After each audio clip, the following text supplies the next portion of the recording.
Bonjour et bienvenue sur Ludi Solo, la chaîne des débutants en jeux de société moderne. J'espère que vous allez tous bien.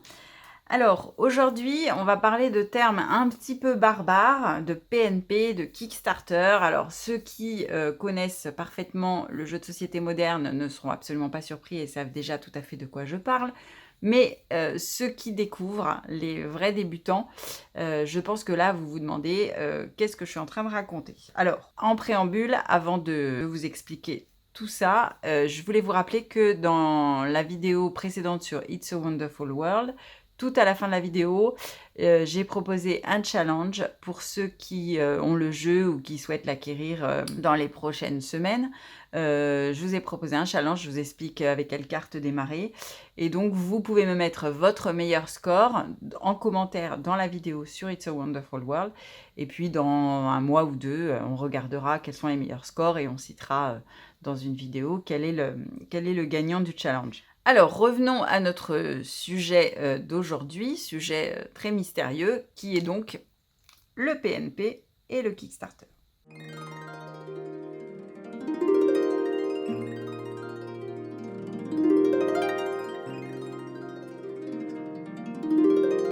Alors, en ce qui concerne le PNP, donc PNP veut dire Print and Play, c'est-à-dire imprimer et jouer. Donc le print and play, c'est tout simplement le fait de télécharger sur Internet un fichier qui est en général en format PDF, sur lequel sont imprimées des cartes, des éléments de jeu, et vous allez imprimer en recto verso, bien sûr, pour avoir ces cartes recto verso, et les découper pour obtenir votre jeu imprimé. Donc sur Internet, on trouve des sites où il existe des print and play de jeux de société qui sont soit gratuits, soit à très faible coût, bien sûr, bien inférieur au prix d'une boîte en boutique. Et donc comme ça, vous pouvez découvrir des jeux qui, si vous plaisent, après, vous pouvez les acheter en version boîte officielle. Mais ça permet de découvrir. Il y a même sur certains sites de certaines grosses boutiques de jeux de société, vous pouvez fouiller en tapant print and play. Parfois, ils ont des print and play gratuits que vous pouvez ajouter à votre panier et qui seront pas payants. Voilà, ça permet de découvrir des choses. Donc voilà pour le print and play. Maintenant, qu'est-ce que c'est que Kickstarter? Alors, encore une fois, ceux qui connaissent bien les jeux savent tout à fait de quoi je parle. On peut être déjà pledgé des jeux sur Kickstarter. Mais ceux qui découvrent probablement se demandent de quoi je suis en train de parler. Alors déjà, je ne devrais pas dire Kickstarter, parce que Kickstarter, c'est un site. Je devrais plutôt dire les sites de sociofinancement, on pourrait dire en français, ou de crowdfunding en anglais. Vous avez déjà sans doute entendu parler de crowdfunding. Donc le principe qui est apparu il y a quelques années maintenant, c'est des sites donc où des créateurs, alors des créateurs dans tous les domaines, hein, artistiques, artisanal, il peut y avoir différents domaines et notamment les jeux de société, vont proposer le prototype de leur création et vont vous proposer de verser de l'argent en avance en échange d'une récompense. Alors parfois c'est en échange de rien, c'est simplement si vous voulez être un mécène et aider quelqu'un qui essaye de créer quelque chose. Mais en ce qui concerne le jeu de société, c'est toujours, il vous propose de verser de l'argent en avance pour, une fois que le jeu sera fabriqué, vous envoyer votre jeu. Donc ça permet effectivement à des créateurs qui font leur premier jeu, qui n'ont pas les moyens de fabriquer un grand nombre de copies de jeux en avance, eh bien de récolter les fonds et de faire fabriquer le jeu et de vous l'envoyer ensuite. Alors, évidemment, l'inconvénient de ça, c'est que vous allez payer à l'avance, que en général, fabriquer un jeu de société, ça prend du temps. En général, le délai, c'est environ 1 an. Ça peut être un peu moins, c'est souvent plus, notamment depuis la crise sanitaire, là, c'est beaucoup plus. Il y a des jeux qui sont en retard de 2 ans. Donc il faut savoir voilà, qu'on investit son argent en avance et qu'on va recevoir le jeu longtemps après. En plus de ça, il y a des frais de port. Donc l'argent, il est prélevé dès que la campagne est terminée. Donc il y a une campagne de présentation du jeu qui dure environ en moyenne 15 jours, on va dire. Et au bout de ces 15 jours, si la somme qui était demandée, minimum qui était demandée pour pouvoir créer le jeu est acquise, si suffisamment de gens ont participé, eh bien la campagne se termine positivement et votre argent est prélevé tout de suite. Et ensuite, vous allez recevoir votre jeu 1 an, peut-être 2 ans plus tard. Il faut savoir en plus qu'il y a des frais de port. Donc il y a beaucoup de jeux qui fonctionnent comme ça, qui viennent des États-Unis, qui sont en anglais sur Kickstarter, qui est donc une des plateformes. Et donc, vous allez avoir des frais de port qui ne sont pas comptés dans le prix de départ de votre pledge, qui seront ajoutés ensuite, un petit peu plus tard, après la campagne. Donc, vous allez devoir payer en plus. Aujourd'hui, il y a en plus les taxes, la TVA, qui autrefois n'étaient pas toujours rajoutées sur des jeux qui venaient des États-Unis parce qu'on considérait que c'était des petites valeurs, donc bien souvent, il n'y avait pas de taxes rajoutées. Depuis le mois de juillet, les taxes sont rajoutées dès le 1er euro. Ça veut dire que votre jeu qui vient des États-Unis, il va falloir lui rajouter en plus 20% au prix que vous avez payé dans le pledge. Et l'effet un petit peu pervers en plus de ce type de plateforme, c'est que si au départ c'était des créateurs nouveaux qui n'avaient pas les moyens et qui présentaient leur jeu, aujourd'hui on a certaines maisons d'édition qui ont pignon sur rue qui présentent leur jeu de cette manière, c'est-à-dire qu'ils vous font payer en avance. Alors, ils vous promettent que vous aurez une version qui est une version de luxe avec ce qu'on appelle des add-ons, c'est-à-dire des ajouts qui sont rajoutés au fur et à mesure de la campagne et qui permettent d'avoir un jeu de luxe, entre guillemets, avec des éléments supplémentaires, des figurines supplémentaires, des pièces en métal à la place des pièces en carton. Donc tout un tas de choses, évidemment, qu'on est tenté d'avoir parce que le jeu en boutique n'aura pas tout ça, en principe. Parce que parfois, il arrive aussi qu'on vous dise que le jeu en boutique n'aura pas tout ça et que finalement, il l'a. Donc, ou du moins qu'il y a moyen de se procurer les ajouts en boutique également. Donc tout ça, ça fait que voilà, faut être assez. Je vais pas m'étendre plus sur le sujet, mais sachez qu'il faut être assez prudent avec Kickstarter. Il faut bien regarder les frais de port, les taxes que vous allez devoir payer par la suite, parce que c'est indiqué que tout en bas de la page, qui est très très très longue, avec toute la description du jeu et tout ce qu'on vous promet d'avoir. Donc voilà, il faut être prudent avec ça. On en reparlera peut-être un jour. Je vous ferai une vidéo en vous montrant comment ça se présente. C'est pas le sujet du jour. Simplement pour vous dire que donc sur ces plateformes qui sont Kickstarter et qui sont aussi GameFound, qui est donc une plateforme qui est plus spécifique pour les jeux de société, parce que sur Kickstarter, vous trouvez de tout. Ulule également, qui est une plateforme où vous avez plus des jeux en français. Donc sur toutes ces plateformes, vous pouvez trouver donc des jeux de créateurs qui vont vous proposer par exemple un print and play. Alors ici donc c'était le cas, donc c'était un petit jeu que je vais vous présenter maintenant qui s'appelle Arch Shadows, donc qui est en anglais, dont j'ai vu donc la présentation sur Kickstarter. Et puis donc ce jeu qui n'est pour l'instant édité qu'aux États-Unis, qui est en anglais, il était proposé donc soit en version print and play, soit en version boîte classique. Mais étant donné qu'il venait des États-Unis, les frais de port plus les taxes, ça faisait quasiment plus cher que le prix du jeu. Donc en plus de ça, c'était vraiment un auteur que je connaissais pas, un jeu qui m'intriguait, c'était un petit jeu solo en plus. Donc je me suis dit, je vais prendre le print and play. Le print and play valait 4 $. Donc pour 4 $, si on verra bien, on va tester. Donc là en plus, ce qui est appréciable, c'est que du coup, on le reçoit au bout de 15 jours, hein, maximum. À partir du moment où j'ai payé mes 4 $, j'ai dû le recevoir, oui, peut-être une dizaine de jours plus tard. Et on peut tout de suite l'imprimer et y jouer. Donc dans ce cas-là, c'est vrai que les plateformes de crowdfunding sont bien pratiques pour découvrir des nouveaux projets. Donc après ces quelques petites explications, bien, on va regarder déjà ensemble sur Internet comment se procurer ce petit jeu aujourd'hui. Donc aujourd'hui, le Kickstarter est terminé, mais le jeu est toujours en vente en print and play sur un site qui s'appelle PNP Arcade. Donc je vais vous montrer tout de suite comment y accéder et comment récupérer le jeu. Soit gratuitement en noir et blanc, soit pour 4 $ en couleur. Voilà, donc lorsqu'on arrive sur la page de PNP Arcade, donc vous voyez que vous avez beaucoup de choix, de jeux solo, de jeux pour 2 joueurs, de jeux à plusieurs. Vous avez par exemple pas le Myland, tiens, que vous pouvez imprimer ici. Donc des jeux soit gratuits, soit payants pour certains, mais à des prix évidemment inférieurs au prix d'une boîte de jeux en boutique. Donc ici,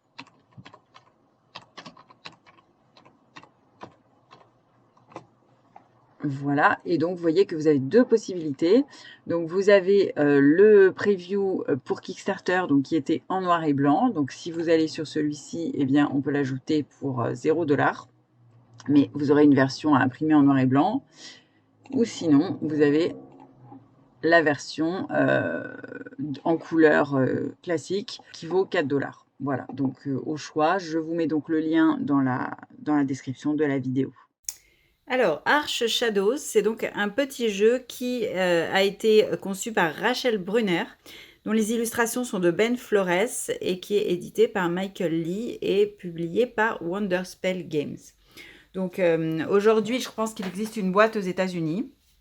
Pour l'instant, il n'existe pas en France. Peut-être que ça viendra. Je ne sais pas du tout.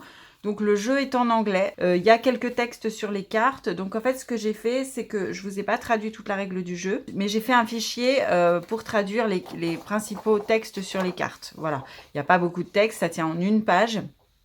Et donc comme ça, vous pourrez, si vous ne maîtrisez pas trop bien l'anglais, voir un petit peu les détails des capacités des cartes qui ont un peu de texte. Il n'y en a vraiment pas beaucoup, vous voyez.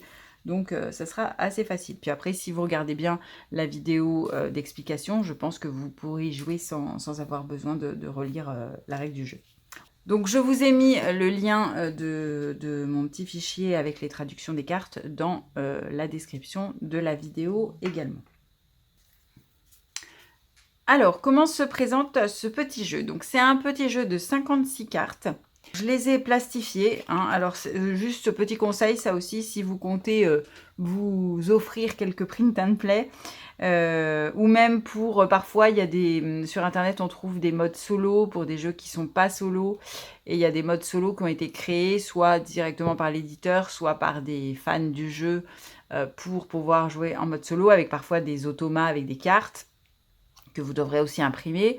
Donc c'est pas mal de les plastifier parce que voilà, quand on joue, déjà pour pas les abîmer et puis pour que ça soit plus résistant que sur du papier.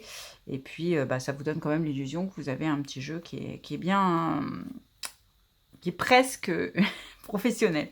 Une plastifieuse aujourd'hui, ça doit coûter à peu près 25 €. Donc c'est un investissement qui vaut le coup pour imprimer un petit peu tous des modes solo ou des print and play. Alors, quel est le but de ce jeu? Eh bien, je vais vous présenter les cartes au fur et à mesure et vous allez comprendre. Donc, vous êtes un agent, donc soit l'agent Torres, soit l'agent Davis, au choix. Et vous faites donc partie d'une agence fédérale et vous devez courir après un espion qui est soit Grey Knight, soit Wolf Rose. Voilà, au choix également. Donc, vous devez courir après cet espion pour l'attraper et le confondre à l'aide de 3 preuves qui vont prouver sa culpabilité. Donc, on va placer les agents sur notre plateau. Alors, on va parcourir, pour rattraper notre espion, on va devoir parcourir un plateau de jeu qui est composé de cartes de lieux. Donc, il y a 9 cartes de lieux. Voilà. Que vous avez ici, donc Paragon Bank, le réseau hôtel, le Zenith Bus Station, le Spring Carnival, l'Expresso Lane Café, la poste, le casino, le parc et la bibliothèque. Donc ces cartes, on va les disposer en un carré de 9.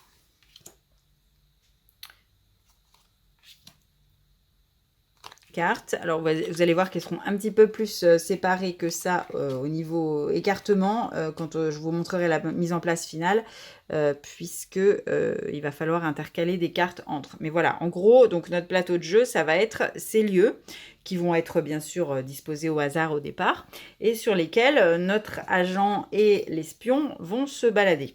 Donc sur chacune des cartes, vous avez des textes donc, qui sont en anglais. C'est ces textes-là que j'ai traduits dans mon petit fichier qui est joint dans la description, avec une capacité. Donc chaque carte de lieu va avoir une capacité qu'on peut utiliser une seule fois. Et lorsqu'on aura utilisé la capacité de la carte, on la retourne de manière à dire que elle n'est plus utilisable. Puis vous avez parfois des petits téléphones barrés ici. Je vous expliquerai par la suite ce que ça veut dire. Donc ça, c'est pour les lieux. Donc vous allez vous promener sur tous ces lieux pour suivre l'espion et récupérer des cartes preuves. Alors, comment nous on bouge? Donc on va se déplacer à chaque fois d'une case à chaque mouvement. Comment l'espion va bouger? Eh bien, il a un petit deck d'automat, voilà, avec des cartes mouvement. Donc c'est ces cartes-là. Donc vous voyez qu'il y a des flèches. Donc à chaque fois, on va tirer une carte et on va suivre le mouvement indiqué par la flèche. on suit le mouvement principal. Si le mouvement principal n'est pas possible parce que, mettons qu'il est déjà tout en bas du plateau, donc il ne peut pas descendre, on utilise la petite flèche qui est ici. Si on ne peut utiliser ni celui-ci, on retourne la carte à 180 degrés, on essaye celui-là, et si on ne peut encore pas celui-là, on fait celui-là, et à chaque fois, on peut forcément faire au moins le dernier. Donc on utilise, pour déplacer l'espion, ce petit deck de mouvement. Ensuite, donc on va, je vous ai dit, avoir des preuves. Il va falloir, pour arriver à aller accuser l'espion, il va falloir d'abord récolter les 3 preuves. Alors comment fonctionnent les preuves? Les preuves, ça va fonctionner un petit peu comme le principe du Cluedo, ou du jeu Clou, pour ceux qui sont par exemple au Québec. Je pense que le jeu s'appelait comme ça chez vous, comme aux États-Unis. Donc tout le monde connaît bien le Cluedo. Donc on a des cartes preuves, d'accord, et on va les mélanger, en tirer 3 au sort et les mettre dans une pochette. Et le but du jeu va être de deviner quels sont les 3 qui sont dans la pochette. Bon, c'est un petit peu pareil, en plus développé. Donc vous avez ici, alors, je vais vous montrer comment il va être disposé par la suite. Donc vous avez 3 cartes, 3 dossiers. Donc ici, vous avez le dossier avec les 3 preuves.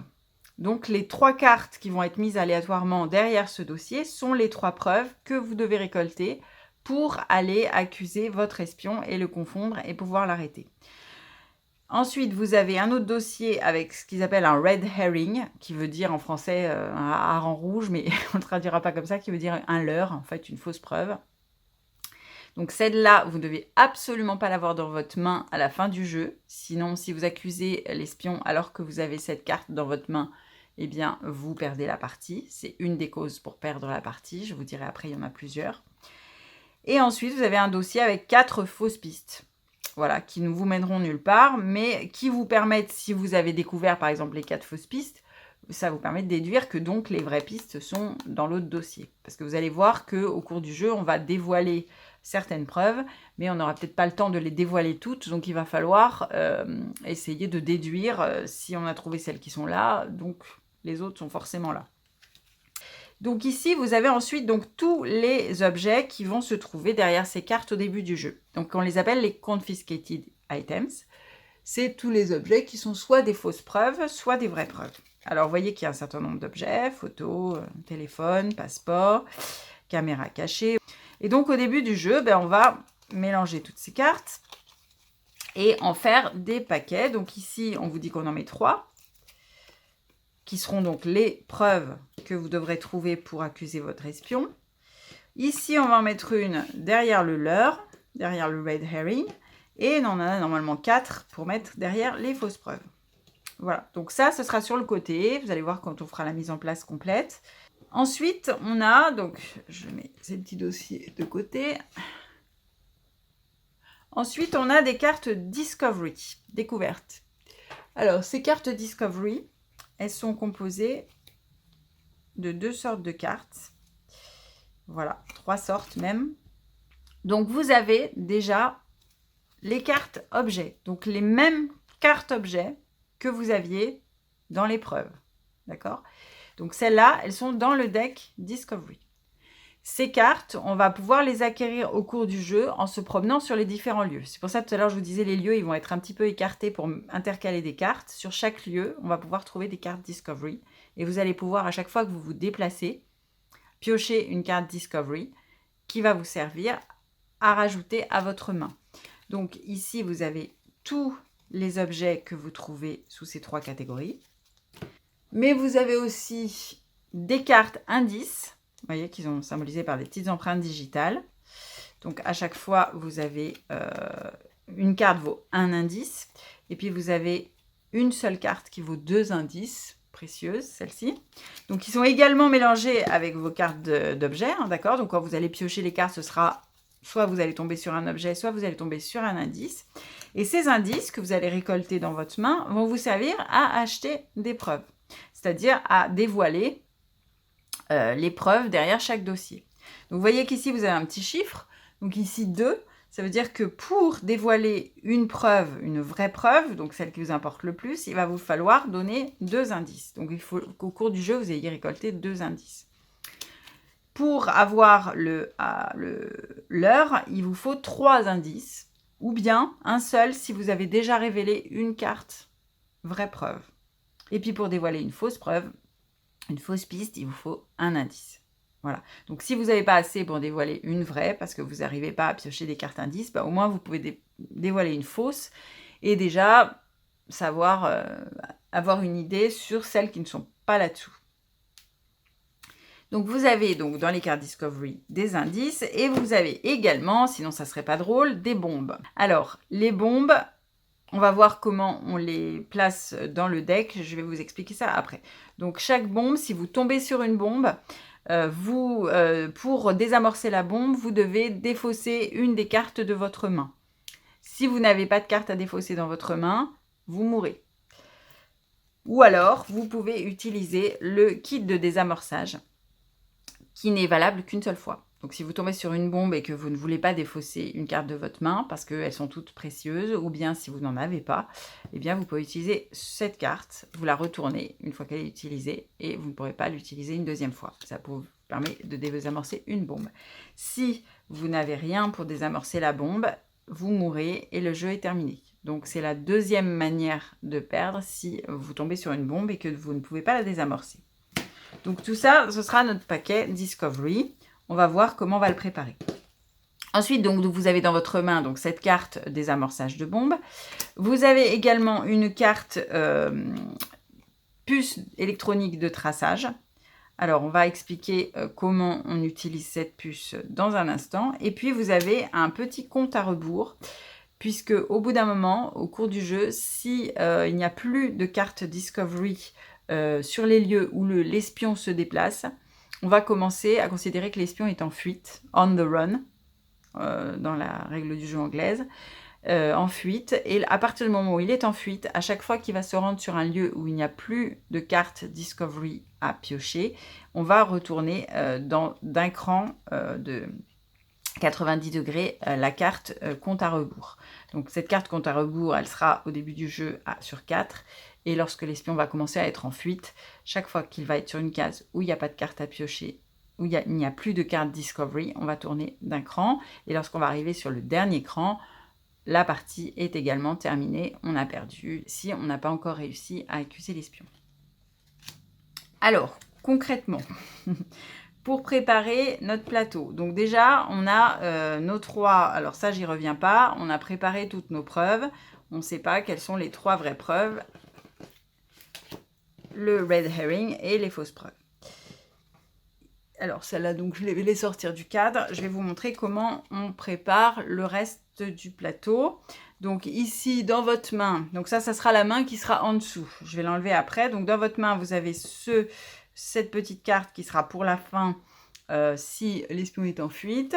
Vous avez votre puce de traçage, vous avez votre kit de désamorçage au départ. Et puis à côté, vous aurez toutes les cartes Discovery que vous allez piocher au cours du jeu. Donc ça, c'est votre main. Je la sors également de l'écran.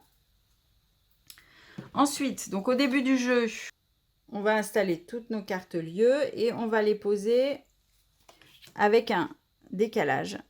Voilà. En retournant toujours celle du milieu. Celle du milieu, on ne pourra pas utiliser ses propriétés. Elle est retournée au début du jeu. Donc tout ça, bien sûr, au hasard. Hein. Il faut mélanger les cartes avant et les placer de façon aléatoire. Et on place les 9. Voilà. Ensuite, on va placer notre agent sur le lieu du bas à droite. Ici, alors toujours en laissant apparent le texte de la carte. Et on va placer notre espion en haut à gauche. Voilà, ça sera pour le démarrage. Et ensuite, donc on va mettre notre deck de mouvement bien mélangé également sur notre plateau à côté pour les mouvements de l'espion. Et ensuite, on va préparer notre paquet de cartes Discovery. Alors, notre paquet de cartes Discovery, on va récupérer tous les indices et tous les preuves. Et on va rajouter également une bombe. On va mélanger toutes ces cartes. J'ai un peu de mal. On va mélanger toutes ces cartes avec une seule bombe, donc au départ. On enlève les 3 autres bombes du paquet, parce qu'en tout, il y a 4 bombes. Voilà, on mélange les cartes et on va en placer une face cachée à côté de chaque carte-lieu.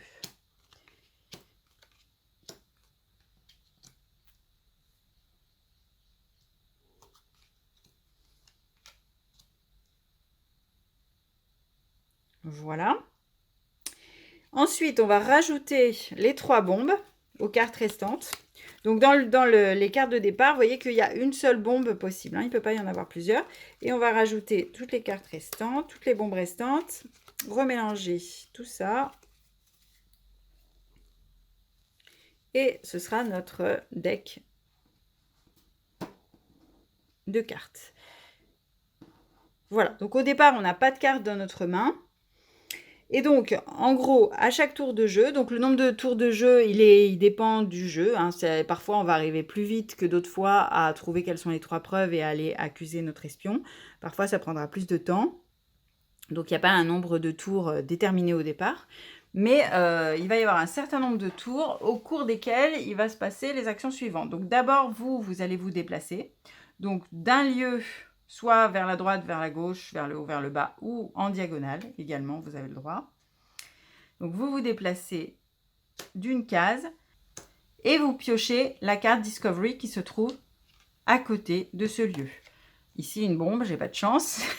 Voilà, c'est un exemple. Donc là, il faudrait que je désamorce ma bombe. Et vous gardez cette carte dans votre main. Donc, admettons mettons que ce soit une autre carte qu'une bombe. Vous avez pioché un indice. Eh bien, vous allez prendre cet indice et vous allez le garder dans votre main. Ensuite, vous pouvez faire un certain nombre d'actions facultatives. Alors déjà, vous pouvez vous servir d'une carte de votre main, celle que vous venez de piocher ou une autre, pour acheter une preuve. Donc, comme je vous l'ai dit, avec le paquet de preuves, vous donnez l'indice. Donc, vous défaussez dans ce cas-là votre indice et vous allez acheter en échange une preuve, si vous avez suffisamment d'indices.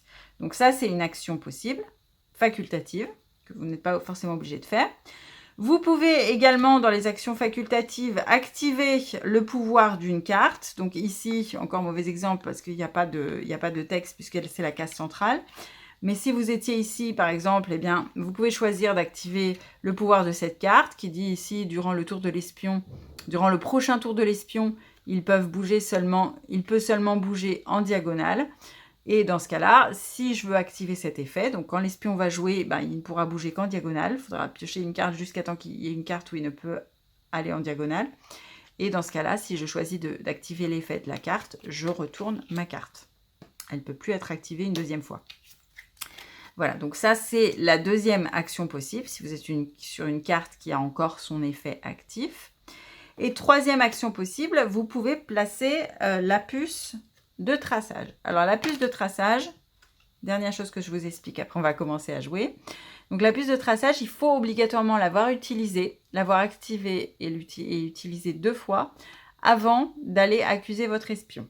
Donc la puce de traçage, vous allez pouvoir la poser sur le lieu où vous êtes, au moment où vous y êtes, uniquement à condition que ce soit une carte qui n'ait pas un petit téléphone barré. Vous voyez, celle-ci, elle a un petit téléphone barré, donc on n'a pas le droit de mettre la puce de traçage sur cette carte, sur ce lieu. Mais ici, c'est bon. Donc, je pose ma puce, et puis je vais continuer à bouger. Et si l'espion vient sur ce lieu, la puce va rentrer en action. Cette puce me permet, donc dans ce cas-là, si elle rentre en action, je la retourne de ce côté, sur On. Je la remets dans ma main, et je vais pouvoir l'activer quand je souhaite, à partir du moment où elle est sur On. À chaque fois que je l'active, alors j'ai droit à l'utiliser 2 fois. La première fois que je vais l'activer, je vais la retourner comme ça, pour savoir que je l'ai utilisée une fois. Et puis, je vais la retourner et la remettre sur Off pour la deuxième fois. À chaque fois que je vais l'activer une fois, elle va me permettre de regarder le mouvement de l'espion. Donc, lorsqu'il va bouger, on va tirer une carte espion. Je vais vous montrer comment il bouge après. On va pouvoir regarder son mouvement avant de faire son propre mouvement à soi. Donc ça permet d'anticiper un mouvement de l'espion, de bouger en fonction du mouvement que l'espion va faire la prochaine fois. Puisque c'est une puce de traçage, donc on le suit, on sait où il va à l'avance. On peut faire cette chose 2 fois de suite et ensuite la puce n'est plus active. On doit obligatoirement avoir suivi l'espion 2 fois avant de pouvoir aller l'accuser. Il faut avoir utilisé cette carte, ça fait partie des conditions pour gagner. Vous allez voir quand on va jouer, tout ça, ça va vous paraître plus clair. Donc pour l'instant, je mets cette carte sur off dans ma main. Et si je l'utilise, je viendrai la mettre sur un lieu. Donc à utiliser plutôt en fin de partie, quand on veut aller vers l'espion pour l'accuser et qu'on donc on veut anticiper ses mouvements pour pouvoir le rejoindre sur une case. Puisque pour pouvoir l'accuser, en fait, il va falloir que j'aille le rejoindre sur la case où il se trouve. Alors, je vous ai parlé donc du mouvement de mon joueur et des 3 actions optionnelles possibles à son tour. Une fois qu'on a joué, donc c'est donc l'espion qui va bouger. Et pour déterminer où l'espion va bouger, on va tirer une carte mouvement qu'on va défausser ensuite et donc utiliser le mouvement indiqué. Donc ici, je bougerai mon espion sur la droite. Et à chaque fois qu'on va bouger l'espion, on va rajouter une carte Discovery s'il n'y en a pas déjà 2 à côté sur le lieu où se trouve l'espion. Donc ici, au départ du jeu, il n'y en a qu'une. Donc forcément, je vais en rajouter une deuxième et on la rajoute en dessous. Et à chaque fois que l'espion va se déplacer, c'est comme ça, lui, qui va rajouter des cartes Discovery là où il n'y en a plus. Lorsque le deck est vide et qu'il ne peut plus rajouter de cartes Discovery, eh bien, il va commencer à être en fuite, on the run. C'est ce que je vous disais quand je vous ai expliqué cette petite carte. Vous allez voir tout ça, ça vous paraît beaucoup plus limpide quand on va faire la partie. Dernière chose que je dois vous dire, donc quand vous avancez, donc vous allez piocher à chaque fois une carte Discovery et vous pouvez tomber sur un indice ou vous pouvez tomber sur, alors je ne mets que sur des indices là, vous pouvez tomber sur un objet. Si vous tombez sur un objet, eh bien vous allez le mettre dans votre main. S'il s'agit d'un objet qui est une fausse preuve, vous savez déjà qu'il est dans votre dossier fausse preuve, eh bien cet objet, vous pouvez soit le garder dans votre main, soit le défausser si on vous demande de défausser par exemple une carte pour désamorcer une bombe. Elle peut vous servir de carte déchet, entre guillemets, qui vous sert juste à désamorcer la bombe puisque vous n'avez pas besoin de la garder dans votre main s'il ne s'agit pas d'une vraie preuve. Alors je vais dévoiler les vraies preuves ici. Justement, c'était une vraie preuve, voilà. Donc ici, c'est une vraie preuve. Donc puisque c'est une vraie preuve, après les avoir dévoilées les preuves, et si vous savez que c'est une vraie preuve, bien sûr, vous ne devez pas la défausser. Vous devez la garder dans votre main jusqu'à la fin du jeu pour pouvoir accuser votre agent. Donc, à la fin du jeu, dans votre main, il faut que vous ayez les 3 preuves qui sont ici. Donc, il faut que vous ayez déduit, parce que vous en avez acheté, que vous en avez dévoilé, etc. Vous avez déduit quelles sont les 3 vraies preuves. Donc, il faut qu'à la fin du jeu, vous ayez vos 3 vraies preuves. Il faut que vous ayez pas, donc vous soyez débarrassé si vous l'avez eu dans votre main, le red herring. Donc, si vous avez pioché les jumelles au cours du jeu, il faut absolument vous en débarrasser avant d'aller accuser l'espion. Sinon, vous avez perdu. Donc, en le défaussant avec une bombe. Donc, il faut aussi penser à ça. Et puis, si vous avez dans votre main des fausses preuves, par exemple les photos, le passeport, eh bien, si vous les avez encore dans votre main à la fin du jeu, c'est pas grave. Sinon, vous pouvez vous en servir pour défausser avec une bombe. Voilà, donc à la fin du jeu, lorsque vous avez vos 3 preuves dans votre main, vous êtes sûr que c'est les 3 preuves, eh bien, vous allez aller sur le lieu de l'espion. Donc, c'est là qu'on va se servir beaucoup des cartes, des capacités des cartes, parce que vous avez des cartes qui empêchent l'espion de bouger en diagonale. Par exemple, il est obligé de bouger de droite à gauche. Il y a une carte où il est obligé de rester là où il est. Il ne peut pas bouger au prochain tour. Donc, essayez de passer sur ces cartes pour les activer, pour bloquer votre espion et réussir à vous rendre sur la case où il se trouve. Et lorsque vous vous rendez sur la case où il se trouve, eh bien, vous pouvez l'accuser avec vos 3 preuves. Et si vous n'êtes pas trompé, si c'est bien les 3 preuves, eh bien, vous avez gagné la partie. Dernière petite chose que j'ai oublié de vous dire, c'est que donc vous pouvez vous rendre à la fin pour accuser l'espion sur sa case. Par contre, pendant tout le cours du jeu, si l'espion arrive sur une case où vous êtes, vous devez défausser une carte. Donc, c'est une autre manière possible de défausser une carte, par exemple, dont vous voulez vous débarrasser, si c'est le red herring. Vous devez défausser une carte si l'espion arrive sur votre case-lieu où vous êtes actuellement.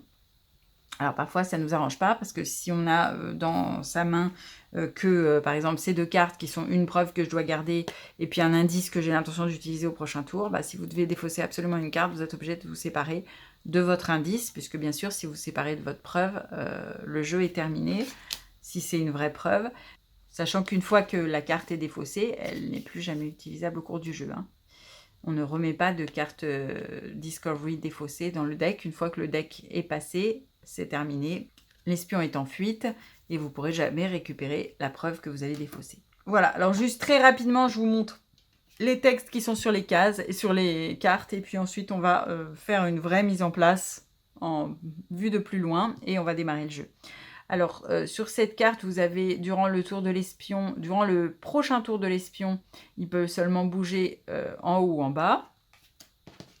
Ici, il peut seulement bouger en diagonale. Ici, pour activer cette carte, il faut la retourner. Donc, quand on dit retourner, c'est une rotation à 180. Et une fois qu'elle est retournée, eh bien, un espion qui se trouve sur une case adjacente est obligé de se rendre sur cette case-là. Et une fois que c'est fait, on retourne le pouvoir de la carte qui n'est valable qu'une fois. Ensuite, celle-ci, durant le tour de l'espion, ils peuvent bouger seulement à droite ou à gauche. Celle-ci, durant ce tour, les objets les objets qui sont sous les dossiers valent un indice de moins. Dans la limite de un indice, on doit quand même payer un indice. Hein, donc s'ils valent 2, ils valent plus que 1. Mais s'ils valent 1, ils valent quand même 1. Ça ne peut pas valoir 0. Donc ça, c'est utilisable aussi une fois. Très bonne carte, si vous n'avez pas d'indice. À condition, toujours bien sûr, d'être sur le lieu. Hein. Vous pouvez l'activer que si vous êtes sur le lieu. Celle-ci, je ne vous l'ai pas montré. Si l'espion bouge sur ce lieu pendant que l'agent y est, eh bien, on ne défaussera pas de carte, exceptionnellement, ce qui est le cas normalement. Ici, si l'espion est on the run, en fuite, eh bien, on peut retourner le compte tour, voilà, le compte à rebours. Hein, je vous ai dit, à chaque fois que l'agent se trouve sur un lieu où il n'y a plus de carte Discovery, s'il est en fuite, on va tourner le compte à rebours de 1. Eh bien, si on va sur ce lieu, ça permet de retourner le compte à rebours à nouveau de 1 dans l'autre sens, pour gagner un tour de jeu avant de perdre si on n'est toujours pas attrapé l'espion. Ensuite, celui-ci, durant le prochain tour de l'espion, il ne peut pas bouger. Donc, il va rester en place. Il ne bougera pas. En fait, il saute un tour.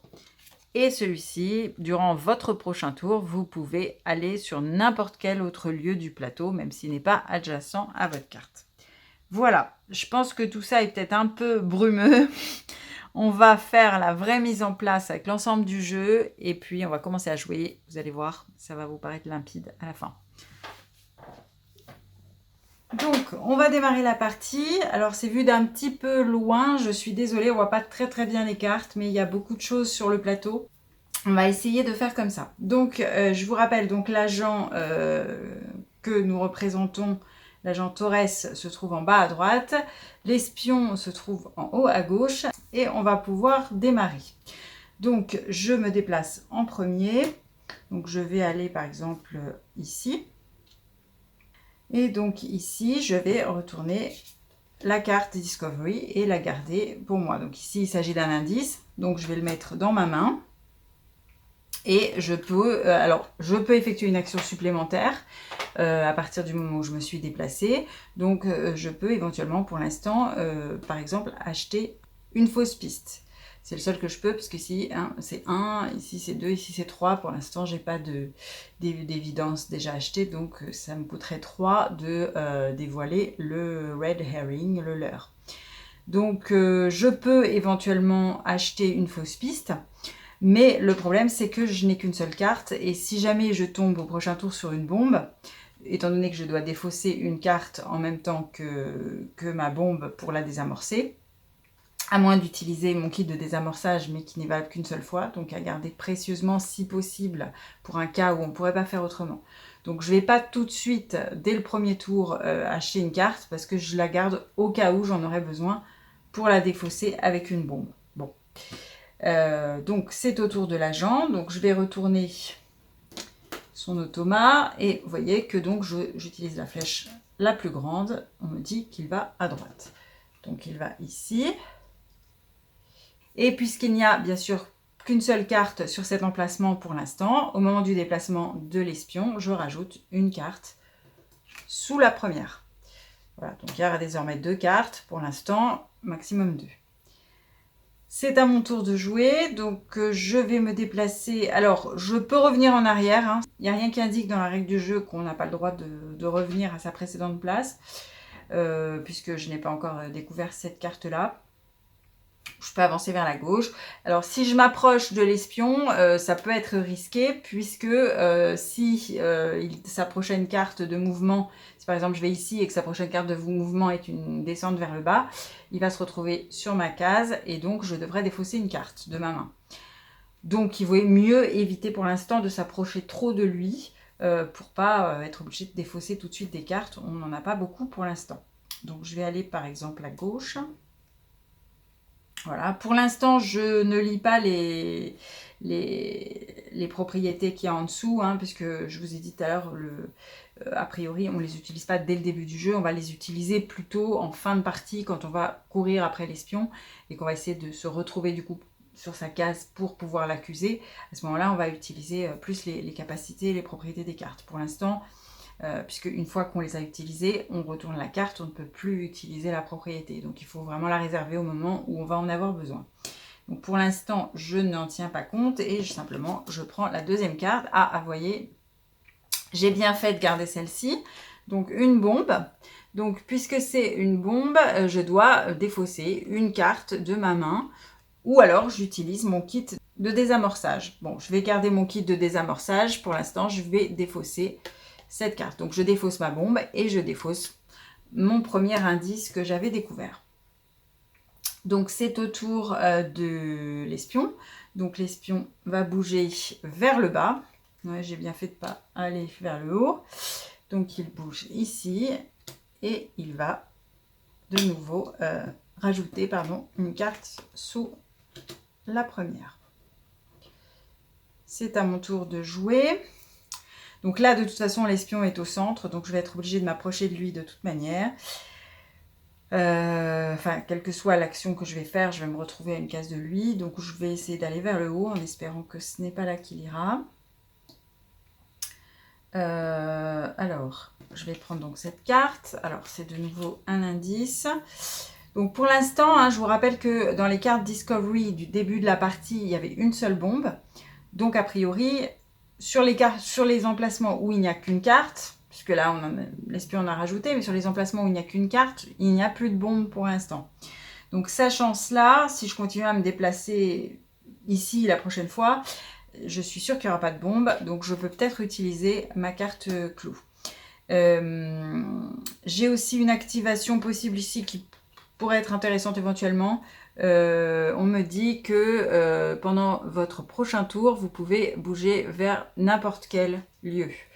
Donc cela dit, c'est intéressant de faire ça à la fin aussi quand on traque l'espion, parce que vous pouvez aller directement sur la case où il se trouve. Donc je ne vais pas l'utiliser tout de suite. Après, je peux utiliser mon indice directement pour acheter une fausse piste, ou bien alors j'attends d'en avoir deux pour avoir directement une vraie preuve. Je vais peut-être attendre un petit peu, je vais essayer d'en avoir une deuxième et je vais essayer d'attendre d'avoir une vraie preuve. Donc c'est au tour de l'espion et il remonte. Donc il remonte ici et comme il y a déjà deux cartes, il n'en rajoute pas, on en reste là pour l'instant. Alors moi je vais du coup aller quand même vers le haut en espérant qu'il n'aille pas à gauche la prochaine fois. Et je vais donc prendre cette carte-là. Alors, cette carte qui est un objet. Donc, c'est un objet, c'est Hidden Camera, caméra cachée. Donc, je prends cet objet dans ma main. Pour l'instant, donc je ne sais pas si c'est un objet qui fait partie des évidences, qui soit le red herring ou qui soit une fausse piste. Je le garde dans ma main. Donc, je vais quand même aller acheter une fausse piste. Donc, je mets ma carte ici et en échange, j'achète une première fausse piste. Et il s'agit, tiens, alors c'est vraiment pas fait exprès, je vous promets, je n'ai pas truqué les paquets. Donc, il s'agit de la caméra cachée, Hidden Camera. Donc, ça veut dire que la caméra cachée est une fausse piste. Donc, je vais la mettre ici, on n'a pas beaucoup de place.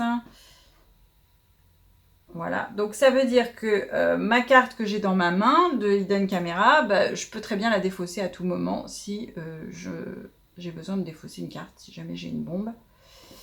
Et puis il faudra que je me souvienne, mais c'est écrit là que c'est une fausse piste, donc ça ne fait pas partie des évidences, des preuves que je dois rassembler. Alors, c'est au tour de l'espion. Donc, pardon, donc je dois toujours tenir la carte hein, dans le sens où je la retourne comme ça. Vous choisissez une méthode, hein, vous pouvez aussi la retourner comme ça, mais en tout cas, il faut toujours la retourner dans le même sens une fois que vous démarrez. Donc, à droite, donc l'espion va à droite, et du coup, je rajoute une carte puisqu'il n'y en a qu'une ici. Alors, je vais devoir m'approcher de l'espion parce que j'ai besoin de cartes. Donc, je vais aller ici. Donc là, il y a 2 cartes. Sachant que l'espion rajoute toujours une carte en dessous. Donc, ça veut dire que celle du dessus est une des cartes de départ. Donc, je suis sûre que ça n'est pas une bombe puisque j'ai déjà découvert la bombe des cartes de départ. Donc, il s'agit des jumelles. Voilà. Donc, celle-ci, je ne sais pas encore de quel tas elle fait partie. Je ne peux pas acheter plus de preuves puisque je n'ai pas d'indice de cartes comme ceci. Donc pour l'instant, je passe mon tour. Donc l'espion va avancer à son tour. Alors, donc là, c'est un cas où il ne peut pas avancer vers le haut en diagonale. Donc on va choisir l'autre position, qui n'est pas possible non plus, puisqu'elle est au coin droit. Donc dans ce cas-là, on retourne la carte comme ça. On retourne la carte et on fait cette action qui n'est encore pas possible. Vous avez un bon exemple là. Donc je fais celle-ci et celle-ci est possible. Voilà, il y a forcément à la fin la 4e qui est possible. Hein. Donc je me déplace à nouveau au centre. Voilà. Et au centre, on avait déjà rajouté une 2e carte, donc pas de 2e carte. Alors, je vais partir vers la droite du coup. Voilà. Je vous lis toujours pas hein, les petites lignes en dessous, parce que de toute façon, on ne va pas tout de suite utiliser les propriétés. Ah, j'ai de nouveau une empreinte. Je vais attendre un peu pour essayer d'en avoir 2, parce que j'aimerais bien quand même acheter au moins une preuve pour ensuite pouvoir acheter pour une seule le leurre, le hareng rouge. Parce que si j'ai une preuve, donc je peux acheter pour 1 au lieu de 3 le hareng rouge. Alors, donc je vais passer mon tour pour l'instant, je garde ça. Et c'est à l'espion de jouer. Alors, il va descendre à nouveau vers la gauche, ici, et on rajoute donc une carte découverte. Je vais descendre peut-être ici.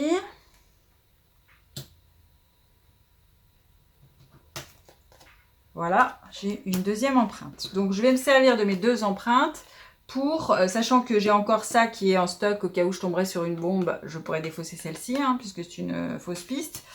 Donc, je vais défausser mes 2 empreintes et je vais acheter une preuve. Donc ça, ce sont les vraies preuves, celles qui vont me servir à confondre l'agent à la fin. Donc ça, c'est un ordinateur portable.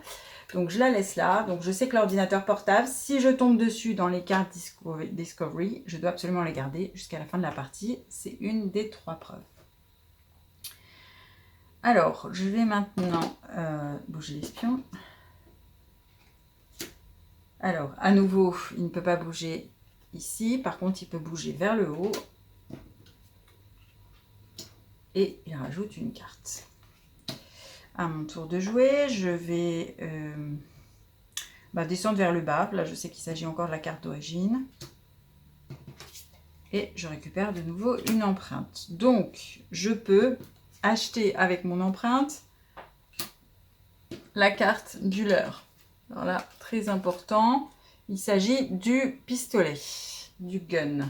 Donc, ça veut dire que je ne devrais pas, lorsque je vais découvrir le pistolet dans les cartes Discovery, si je l'ai dans ma main, il faut absolument que je m'en débarrasse avant la fin de la partie. Voilà, donc bonne chose à savoir. Ensuite, donc ici, on a tout découvert. Alors, ensuite, donc je bouge, je ne fais toujours pas d'autre action pour l'instant, c'est un peu tôt, donc je bouge l'espion.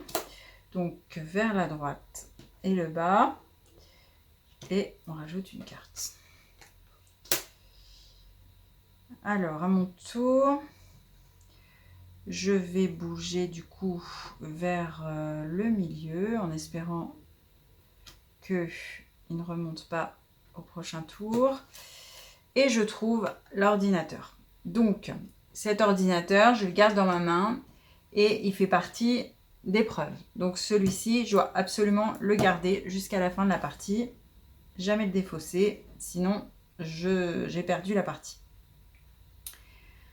Je vais passer la main. Donc ici, on remélange le deck de mouvement lorsqu'on a terminé. On vous dit, on en prend la moitié, on le tourne dans l'autre sens. Voilà, on remélange un petit peu et puis on repart.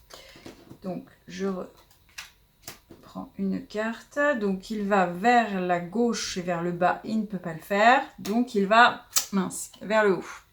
Donc vers le haut, il arrive sur la même case que moi, donc je dois me défausser une carte. Donc je vais bien sûr défausser la caméra cachée, parce que je sais que c'est une fausse piste, puisque les jumelles, pour l'instant, je n'en sais rien, donc je la garde. Donc j'ai de la chance, heureusement j'en avais une d'avance. Alors, ne pas oublier de rajouter une carte découverte ici, puisque l'espion s'est déplacé. Et puis, je vais vite m'échapper. Alors, je vais m'échapper, par exemple, vers la gauche. Et, une empreinte. Alors ça m'arrange. Alors, soit j'attends d'en avoir deux pour avoir une vraie preuve, ou bien j'essaye de dévoiler une fausse preuve encore. Je vais peut-être attendre quand même le prochain tour au cas où je retrouverai une deuxième empreinte. Ouais, allez, on va la garder en espérant que je ne sois pas obligée de la défausser.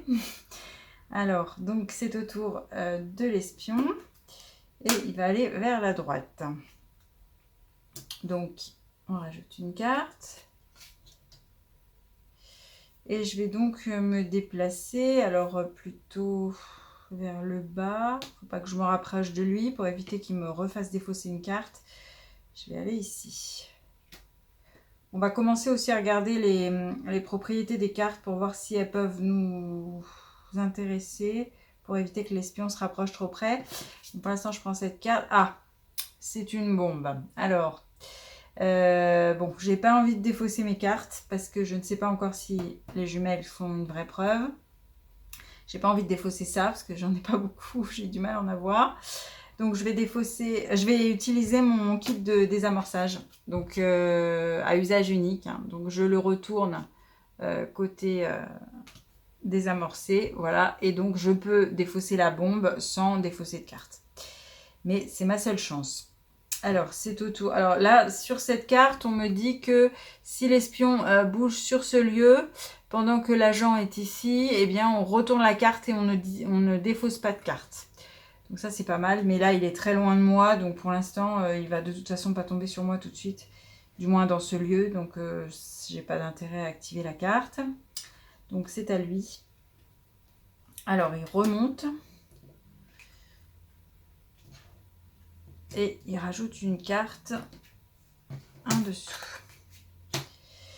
Alors je vais essayer d'aller vers la droite du coup.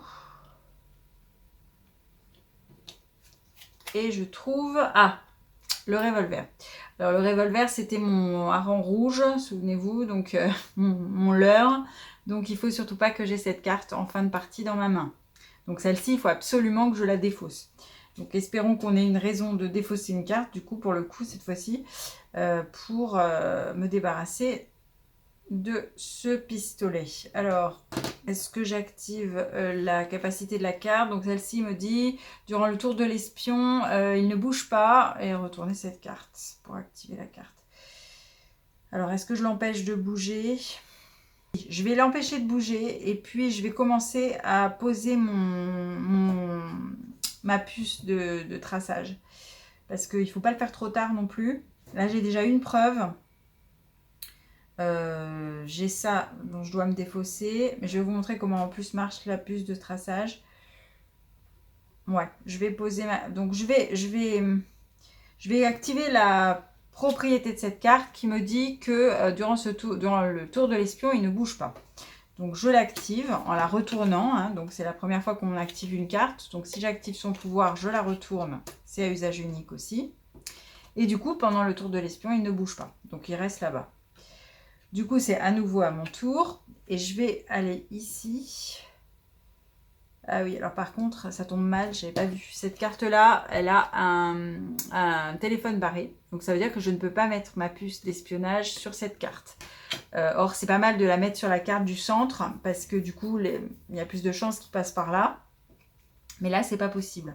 Donc, il faut que je le place sur une autre carte. Alors, je vais aller en diagonale ici, en espérant qu'il ne redescende pas sur moi. Mais s'il descend sur moi, de toute façon, j'ai ça à défausser. Hein. Au contraire, j'en ai envie. Donc, je vais aller ici. Je vais prendre la carte qui est là. Ah là là, encore une bombe. Décidément, j'ai pas de chance. Donc, du coup, je vais défausser la bombe avec le revolver. Au moins, ça c'est fait. Je ne l'ai plus dans ma main. Je regarde le pouvoir de la carte. Il me dit que si l'espion est en fuite, on the run, on doit retourner le compte à rebours si possible. C'est-à-dire on le retourne dans le sens inverse du compte à rebours d'un cran. Bon là, pour l'instant, ça ne m'intéresse pas. Il n'est pas en fuite. Donc, j'active pas la carte. Alors, donc par contre, comme je disais, est-ce que je place mon tracking bug, ma puce de traçage? Je vais la placer ici. Je vais la placer ici. Et on verra bien ce qui se passe. Donc, à partir du moment où la puce est placée, si l'espion tombe sur cette case quand je n'y suis pas, on va pouvoir activer la puce de traçage. Et dans ce cas-là, je pourrais regarder à l'avance les mouvements que fera l'espion. 2 fois de suite. Donc, ça va me permettre de stratégiquement savoir comment l'attraper. Là, je vais essayer d'avoir mes preuves d'ici là qui me manquent.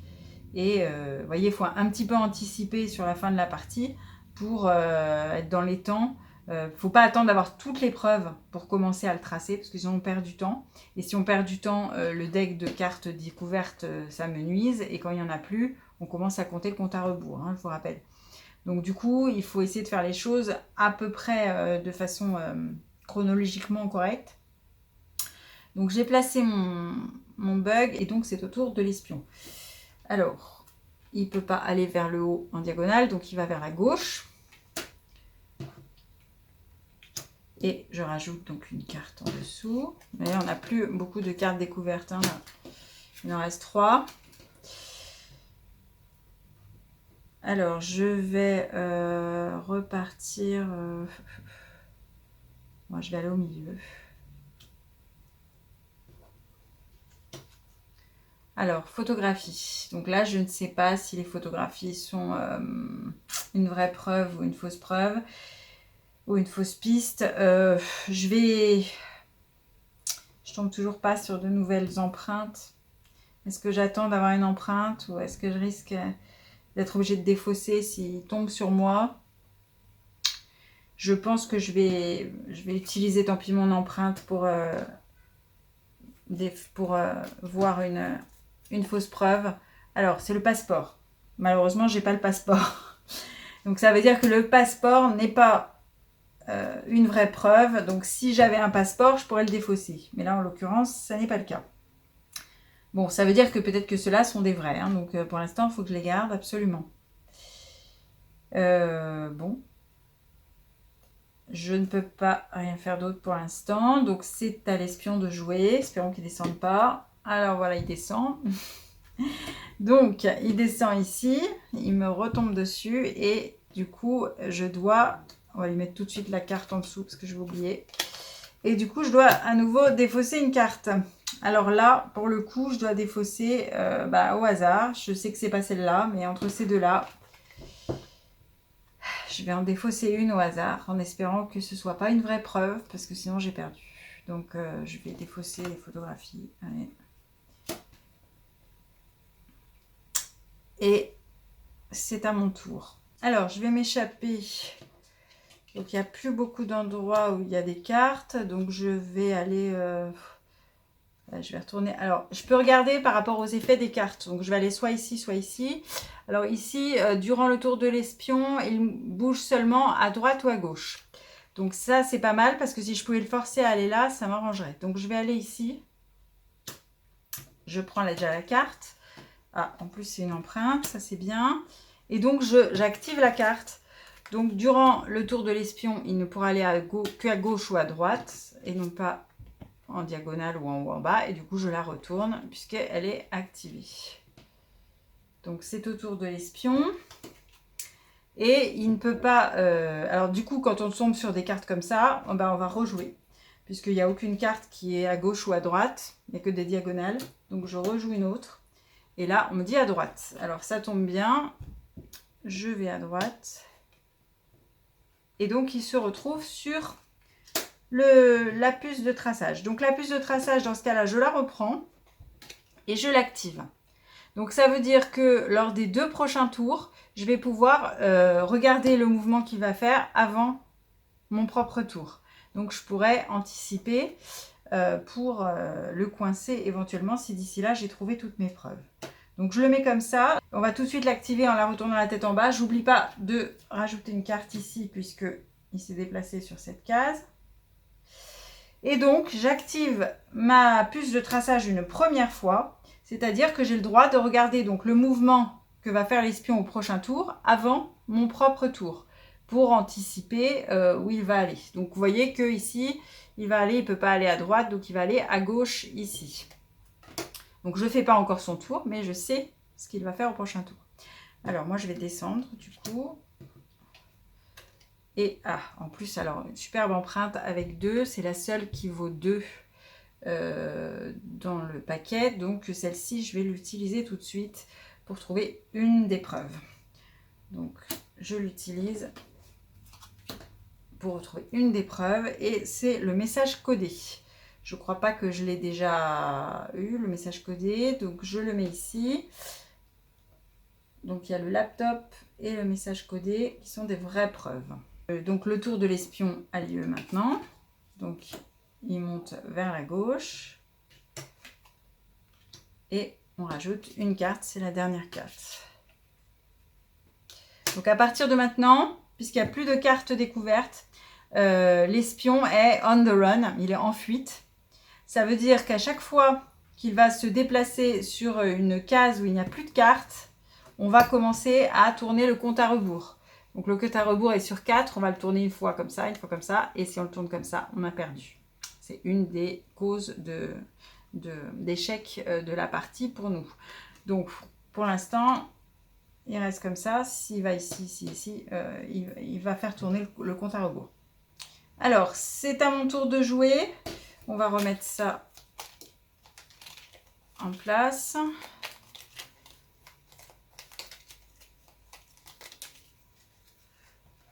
Voilà. Alors, je pourrais utiliser mon deuxième traçage, mais je ne suis pas obligée de l'utiliser tout de suite. Hein. Je peux très bien jouer un tour sans l'utiliser et regarder son mouvement à un prochain tour. Alors là, pour l'instant, j'en suis à... Je connais 2 preuves, mais je ne les ai pas encore récupérées. Donc, c'est peut-être un peu tôt pour le tracer. Je vais partir vers la droite.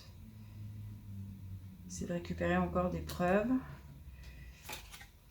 Ah, une empreinte. Alors, ben voilà, j'ai 2 empreintes, c'est parfait.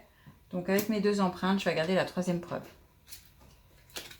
Alors, c'est les jumelles. Donc ça, c'est bon, je l'avais. Donc maintenant, je sais que mes 3 preuves sont ces 3-là. Alors, par contre, je ne les ai pas toutes dans ma main. Donc, il faut que je trouve le message codé. Sinon, je ne peux pas accuser l'espion. D'accord? Donc, il me reste encore à trouver le message codé, puis à me rendre sur la case de l'espion et à l'accuser. Si j'y arrive avant que le compte à rebours soit terminé. Alors, c'est au tour de l'espion. On verra au prochain tour. Donc là, il va vers le bas. Donc là, il y a encore une carte. Donc le compte à rebours reste en place. C'est uniquement s'il n'y avait pas de carte à côté.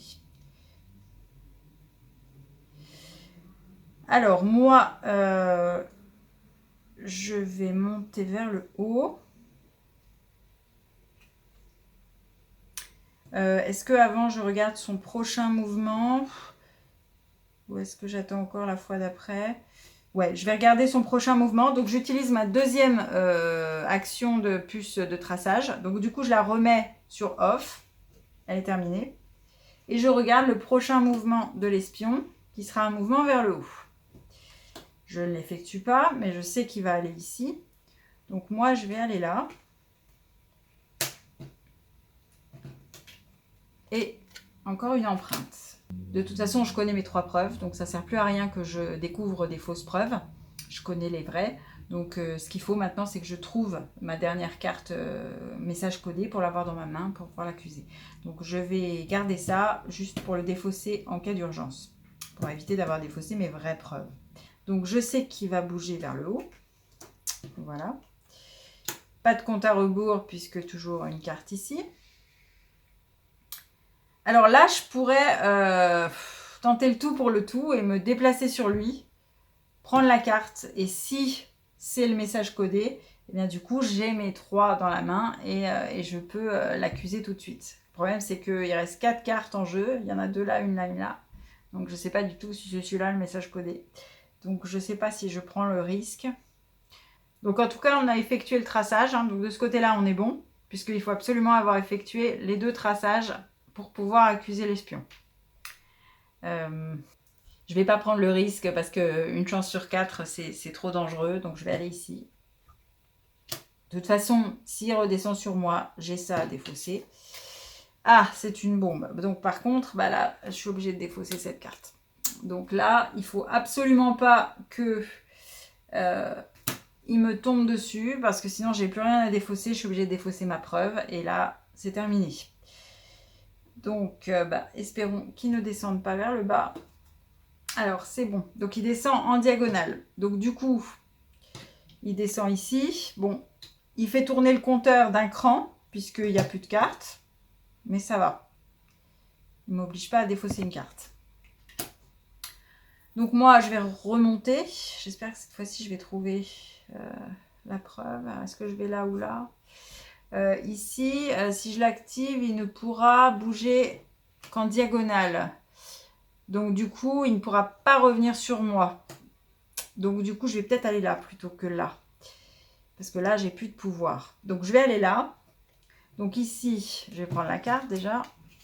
Ah ben voilà, c'est le message codé. C'est bon. Donc j'ai mes 3 preuves dans ma main. Ça, c'est bon. Alors, il ne me reste plus qu'à activer cette carte. Donc, durant le tour de l'espion, il peut bouger seulement en diagonale. Donc, je l'active. Du coup, il sera obligé d'aller ici, de toute façon, ou là éventuellement.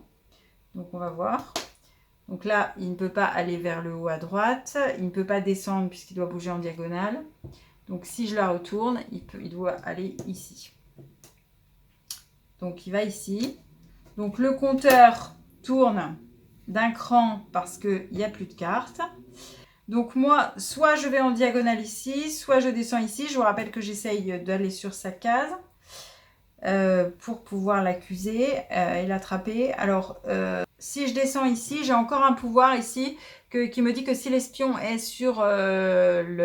en fuite, on the run, je peux retourner d'un cran le compte à rebours. Alors, vu que le compte à rebours est sur l'avant-dernière case, je crois que je vais faire ça. Je vais descendre par ici. Donc, je descends ici. Je retourne du coup la case et j'effectue son pouvoir. Et je remets le compte à rebours à 3. C'est à son tour de jouer. Donc là, il va monter en diagonale vers le haut. Comme il n'y a pas de carte, je retourne le compte à rebours. Oh là là, on n'est pas loin. C'est à moi de jouer. Alors, je vais essayer de l'intercepter par ici. C'est à lui de nouveau. Alors, il monte vers le haut à droite. Donc, on a de la chance, il reste des cartes là. Voilà. Donc, du coup, il va pas faire évoluer le compte à rebours. Et heureusement, parce que sinon, on avait perdu. On est au dernier cran. Et là, j'ai gagné, puisque je vais pouvoir maintenant l'intercepter. Voilà. Donc, je viens sur sa case. Et cette fois-ci, je ne défausse pas de carte, bien sûr, mais je l'accuse avec ces 3 preuves. Je sais que c'est les 3 preuves puisque je les ai toutes les 3 dévoilées. Alors dans certains cas de jeu, vous n'aurez peut-être pas dévoilé les 3 preuves, mais vous aurez dévoilé par exemple tout le reste. Donc vous êtes sûr que les 3 preuves sont bonnes, même si vous ne les avez pas toutes dévoilées. Et puis peut-être que dans d'autres cas, vous n'aurez pas dévoilé les preuves et vous n'aurez pas dévoilé, il vous en restera peut-être une, et puis vous ferez une supposition en espérant que ce soit bon. Mais parce que des moments, si l'espion est en fuite et que vous n'avez plus le temps, bah, il faut prendre une part de risque et l'accuser éventuellement, même s'il reste une preuve dont vous n'êtes pas sûr. Voilà, donc vous voyez que c'est très tendu. Là, on a vraiment été jusqu'au bout, mais on a eu vraiment de la chance parce que si jamais il avait bougé ailleurs que sur cette case-là, en fait, c'était terminé. Et je vous promets, hein, j'ai pas préparé les cartes avant. J'ai vraiment eu de la chance parce que s'il avait bougé sur n'importe quelle autre case, on avait perdu avant lui. Voilà, j'espère que vous avez apprécié cette petite partie de Arch Shadows. Donc, vous voyez qu'il il existe des petits jeux très sympathiques, en solo notamment, que vous pouvez trouver pour vraiment à moindre frais, voire gratuitement, pour apprendre et puis pour progresser sans faire beaucoup de frais quand on débute. Voilà, et puis ça incite de nouveaux auteurs à faire de nouveaux jeux pour notre plaisir. Voilà, je vous souhaite une très bonne fin de journée et je vous dis à très bientôt sur Ludisolo.